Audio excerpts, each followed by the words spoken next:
Be ready. 5 seconds.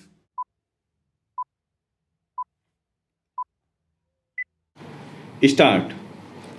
It also gives me great pleasure that on the occasion of this conference, we have among us the Director General of UNESCO and the Chairman and a member of the Executive Board.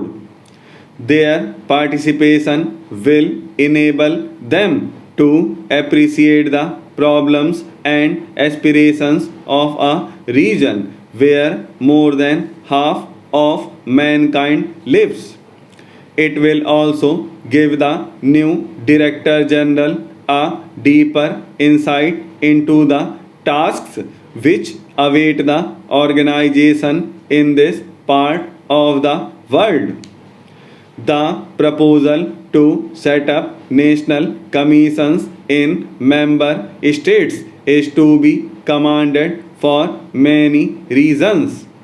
This has resulted in the establishment of a permanent agency for the working out of UNESCO's ideas at many levels. While the membership of UNESCO is confined only to states, it is obvious that its work must be carried out among the people.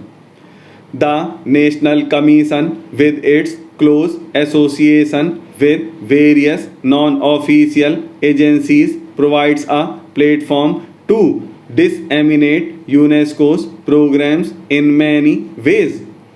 One may, in fact, say that UNESCO's work is delegated to these national commissions. To my mind, the main purpose of setting up the national commissions was, on the one hand, to make UNESCO conscious of the people's needs, and on the other, to make the people conscious of UNESCO's functions and purposes. The national commissions are therefore the proper agencies to spread UNESCO's ideas and objectives among the people. One may, in fact, go so far as to say that UNESCO is active only if the national commissions are active. Similarly, the national commissions can function properly only if UNESCO is active. If we keep this test before us, we have to admit that the national commissions have not always been as effective as we would wish them to be. I am not referring to the United States or some of the European countries, for I have no direct knowledge of the activities of the national commissions in these areas. So far as the Eastern countries are concerned, by and large, they have not yet fulfilled what we expected of them. The commissions have been set up, offices opened, and staff employed, but they have not yet made their influence felt in their own countries, nor have they reflected adequately their points of view in framing UNESCO's general program. This is the feeling I have in respect of the Indian National Commission, though our foreign friends may think otherwise. It is therefore necessary for us to devise methods by which national commissions may be activized. Apart from the desire to have representatives of neighboring countries among us, this is one of the main reasons why we have invited fraternal delegates from sister nations. It is our purpose and hope that their association may create an opportunity where representatives of the ASEAN and African National Commissions may meet and consider why more progress was not achieved.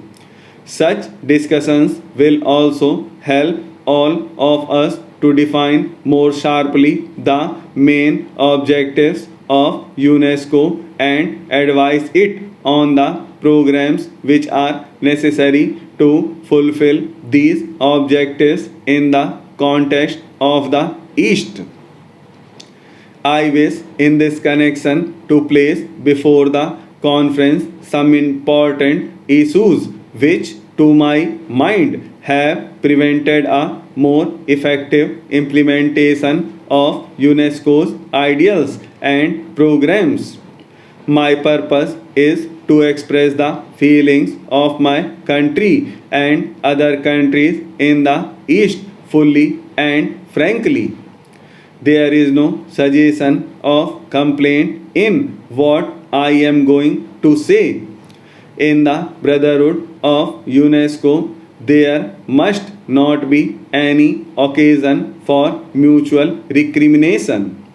It is, however, necessary that we understand one another clearly and fully, for without such understanding, we cannot cooperate in the achievement of our common goal.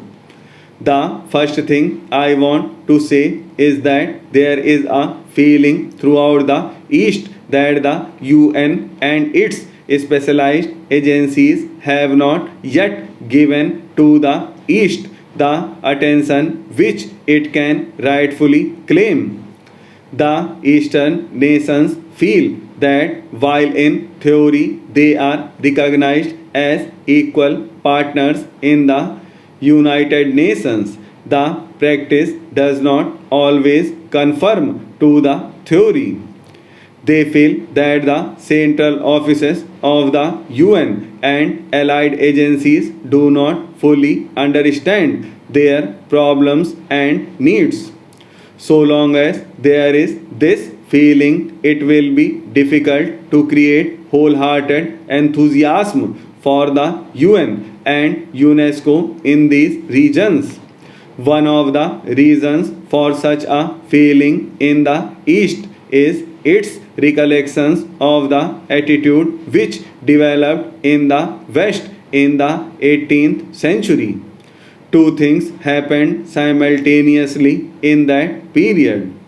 On the one hand, the Eastern countries reached the lowest depths of depression, and on the other, a new impulse to progress and advancement swept throughout Europe and America. The inevitable result of these developments was that the Western nations divided the world into two categories. There was on one side the free and superior world of the Western peoples, and on the other the world of inferior and subject nations in Asia and Africa of the world. The National Infrastructure Pipeline, which I announced in December 2019, is the first of its kind whole of government exercise ever undertaken by Government of India. The NIP was launched with 6,800 projects. The project pipeline has now expanded to 7,400 projects. Around 217 projects worth rupees 1.10 lakh crores under some key infrastructure ministries have been completed. The NIP is a specific target which this government is committed to achieving over the coming years. I will require a major increase in funding both from the government and the financial sector. In this budget, I propose to take concrete steps to do this in three ways.